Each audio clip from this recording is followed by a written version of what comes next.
Hello ಎಲ್ಲರಿಗೂ ನಮಸ್ಕಾರ. ಸರ್ಕಾರಿ ಹಿರಿಯ ಪ್ರಾಥಮಿಕ ಶಾಲೆ ಲಿಂಗದಹಳ್ಳಿ ಕೊಪ್ಪಳ ವತಿಯಿಂದ ನಿಮ್ಮೆಲ್ಲರಿಗೂ ಸ್ವಾಗತ ಕೋರುತ್ತಿದ್ದೇವೆ. ಯಾಕೆ ಸ್ವಾಗತ ಕೋರುತ್ತಿದ್ದಾರೆ ಅಂದ್ಕೊಳ್ತಿದ್ದೀರಾ? ನಿಮ್ಗೆಲ್ಲ ಗೊತ್ತಿರುವ ಹಾಗೆ ಕಳೆದ ವರ್ಷ ನಾವು ಮೊದಲ ಬಾರಿ ವಿಮಾನ ಪ್ರವಾಸ ಮಾಡಿ ರಾಜ್ಯದ ತುಂಬಾ ಸದ್ದು ಮಾಡಿದ್ದೆವು. ಈ ಬಾರಿ ಮತ್ತೊಂದು ಐತಿಹಾಸಿಕ ಪ್ರವಾಸಕ್ಕೆ ಸಿದ್ಧರಾಗಿದ್ದೇವೆ.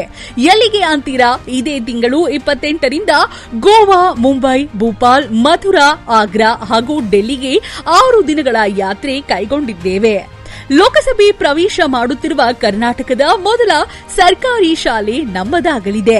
ಇದಕ್ಕೆಲ್ಲ ಸಹಾಯ ಸಹಕಾರ ನೀಡಿದ್ದ ನೂರಾರು ದಾನಿಗಳು, ಕಿರ್ಲೋಸ್ಕರ್ ಕಂಪನಿ, ಗ್ರಾಮ ಪಂಚಾಯಿತಿ, ನಮ್ಮ ಕ್ಷೇತ್ರದ ಸಂಸದರು, ಶಾಸಕರು ಎಲ್ಲರಿಗೂ ಧನ್ಯವಾದಗಳು ಹೇಳಲೇಬೇಕು. ಆದ್ರಿಂದ ಇದೇ ತಿಂಗಳು 27ನೇ ತಾರೀಕು ಶನಿವಾರ ನಾವು ಬೆಳಗ್ಗೆ ನಮ್ಮ ಶಾಲೆಯಿಂದ ಹೊರಡ್ತಾ ಇದ್ದೇವೆ. ನಮ್ಮನ್ನು ಪ್ರೀತಿಯಿಂದ ಬೀಳ್ಕೊಡಲು ತಾವುಗಳು ಬೆಳಗ್ಗೆ 10 ಗಂಟೆಗೆ ಆಗಮಿಸಲು ಸ್ವಾಗತ ಕೋರುತ್ತಿದ್ದೇವೆ. ನಿಮ್ಮ ಆಗಮನಕ್ಕೆ ನಮ್ಮ ಶಾಲೆಯ ಮಕ್ಕಳ ನಗು, ಸಂತೋಷ ಕಾಯುತ್ತಿದೆ. ಬನ್ನಿ, ಹಾರೈಸಿ. ಧನ್ಯವಾದಗಳು.